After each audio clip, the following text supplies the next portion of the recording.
be acceptable to thee, O Lord, our strength and our Redeemer. Amen.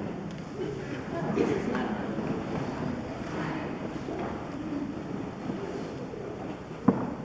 Is that better? There we go.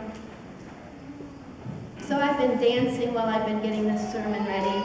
I won't do it up here because you can't see my feet, but there's a Jewish dance called the Vine, which you learn is the first step if you join a folk dancing group, of which I have been a member many different times in my life. But you take a step to the side, and then your foot goes behind, and then you take another step to the side, and you tap. So it's side, behind, side, tap. Side, behind, side, tap. How's that? That's my sermon. The point of this is you cannot really understand being the vine of God unless you dance the vine of God. When this dance is done, you're in a circle with everybody else, and your arms are entwined with each other's. So your arms are wrapped up in everyone else's as your feet are weaving in front and back, in front and back, and we're changing directions. When you get to see this at a full body level with the community, you can see how equally measured we are when we are the vine. This is a very communal commune of believers. There is no hierarchy in this metaphor.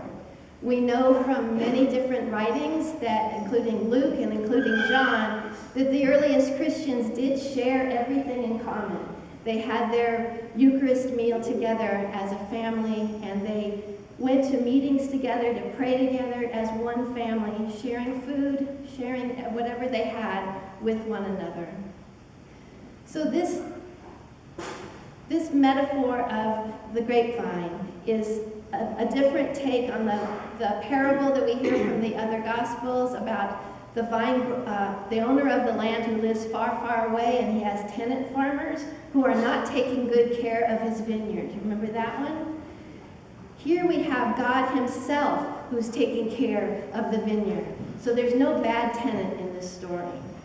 You can assume that the bad tenants are the wood that got cut off and is burned, but that's actually not what this says either. This says in the first line where Jesus says, I am the true vine, and my Father is the vine grower. He is removing every branch in me, and Jesus is speaking about himself. So we don't think of Jesus as having dead wood cut off, but that's what this says, that the Father is grooming him to bear more fruit, constantly working within his perfect child to create more perfection. Then a little later on, Jesus says, I am the vine and you are the branches. So we can assume that if God the Father is grooming and pruning and cleansing Jesus, the word prune is the same as cleanse in the original Greek text.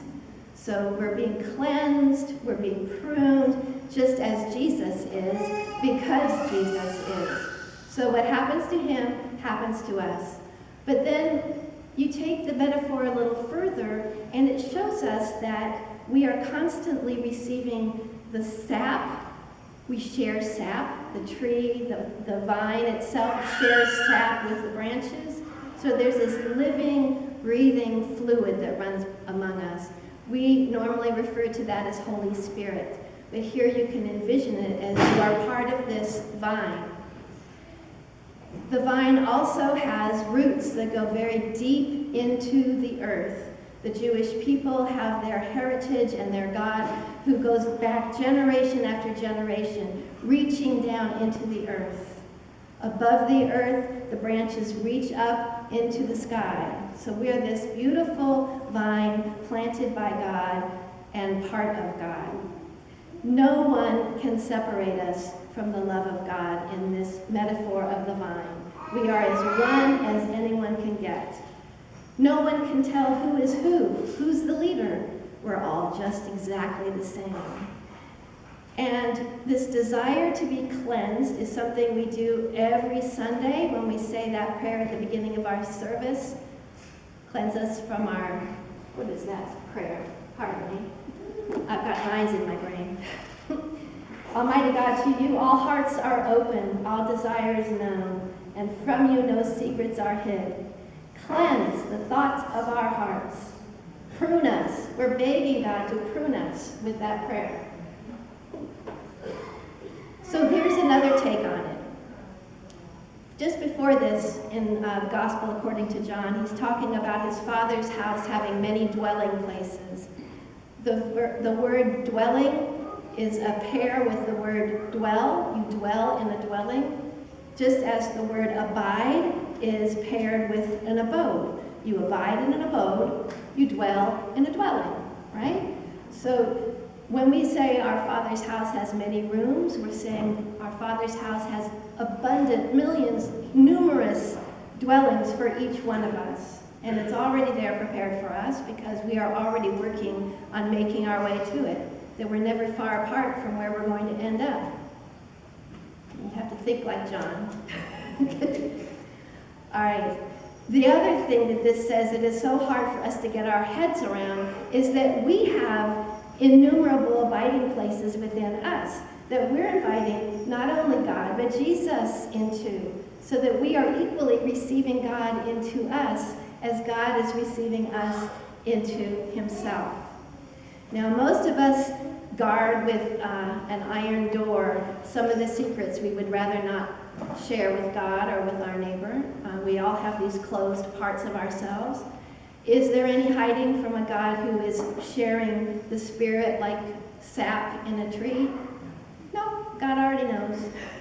No sense in hiding it because God already knows. Does he already know what we're about to pray? Yes, indeed. So this is meant to be not a very, you don't need to feel naked like God is looking right at you with all of your faults showing. It's meant to be a very intimate metaphor, that we are never separated from this sap-giving Father and sap-giving Jesus who winds around us and helps us to be who God is preparing us to be. So, the burned branches. We look forward to God pruning us. We ask in the morning, prune away, God. I know that I'm headed in the wrong direction, often without knowing it. Set me straight, but be kind to me, please.